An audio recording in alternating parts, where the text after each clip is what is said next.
Do not ever buy these 4 types of homes in Coquitlam or anywhere else for that matter. And here's why. I'm Angelo Manusiades with Stonehouse Realty, your favorite real estate agent in Coquitlam and in the Tri-Cities area.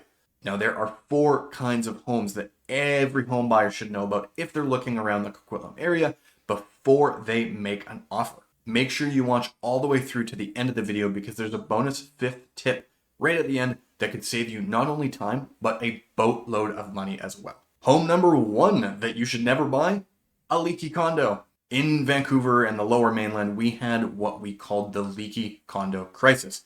You've probably heard about this, especially if you've been around for a while, but it was between the mid-80s into the late 90s where some of the building materials and systems that were used just didn't work very well with our wet climate. So while they were okay in places like California, up here in Coquitlam, where it rains 450 odd days of the year, it didn't really play very nice with our weather. In order to avoid buying a leaky condo, we look for what is called rain screening.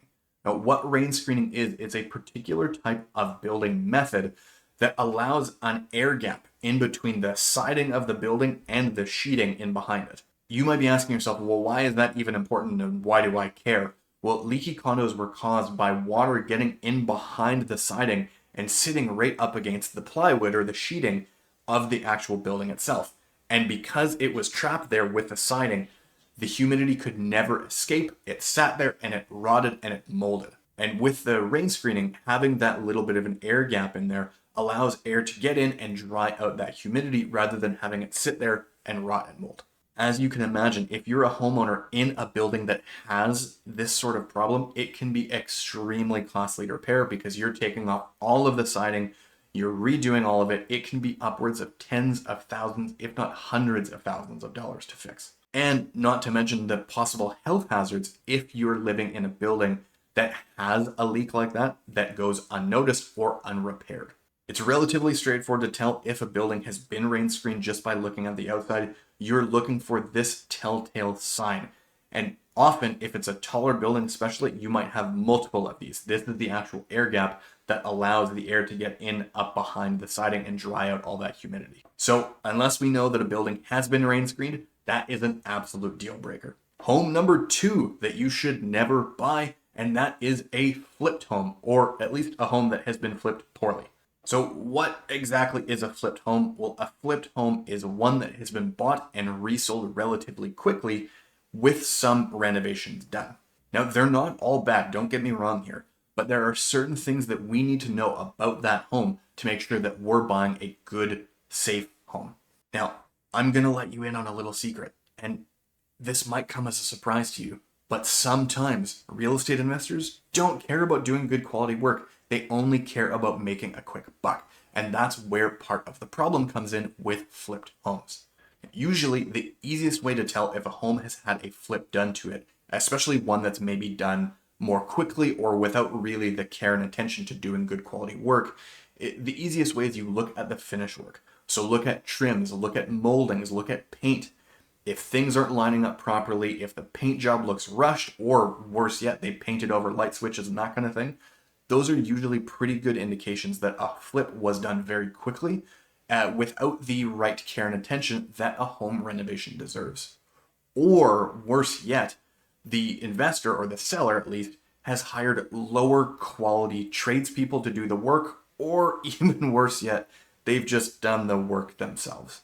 So like I said earlier, not all flipped homes are bad, nor are ones that have had recent renovations done. But there are certain questions that we need to ask to make sure that we know what sort of home we're buying. Questions like, was there any structural damage to the home? Was there any water damage to the home? Is that what prompted the renovation? Who did the work? Were they licensed professionals? Were they licensed tradespeople? And were any permits pulled for the work? Asking these kinds of questions can save you a ton of money and headache down the road because, unfortunately, once you buy it, it's your problem to deal with in most cases, and you don't want to buy somebody else's shoddy project. If this has been helpful so far, make sure you drop a like down below. I would really appreciate it. Okay, home number 3 that you should never buy, and this is a big one. That is a home with a buried oil tank. What the heck is a buried oil tank? Well, what oil tanks were was a storage method for homes that used oil as their primary source of heat. This was generally done in the 50s and earlier.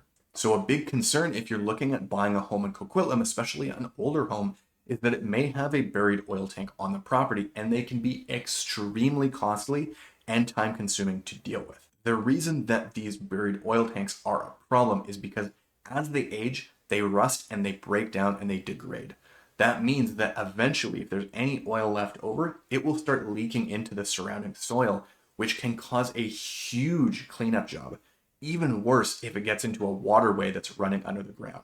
Now, just like the leaky siding that we were talking about in the first section, this can cost tens of thousands of dollars to clean up. As you can imagine, they have to dig out the oil tank and remove any contaminated soil from the property. So if you've had an oil tank that's been leaking for the last 30 years, this can be a huge problem to deal with. But the good news is there are lots of companies around that do scans for oil tanks, and it only costs a couple $100. So you can be fairly certain that there is no oil tank on a home that you're potentially buying. Quite often as well, because there is such a big liability on a home that has an oil tank, banks and insurance companies will want to see some sort of documentation asserting that there is no oil tank on the property. Otherwise, you might actually have trouble getting both insurance and a mortgage. There's one other thing that you want to make sure of that you use when you're buying an older home, and that's a clause or a term in the contract that puts the liability back on the seller in case an oil tank is found on the property. So when it comes to homes with oil tanks, especially around Coquitlam, make sure you know what you're getting into. If a property has one, make sure that it's getting removed and fully remediated before you take possession. All right, and home number 4 to almost never buy in Coquitlam, and that's a home in a floodplain. It's probably no surprise to anyone who lives in the Lower Mainland, but it rains a lot here.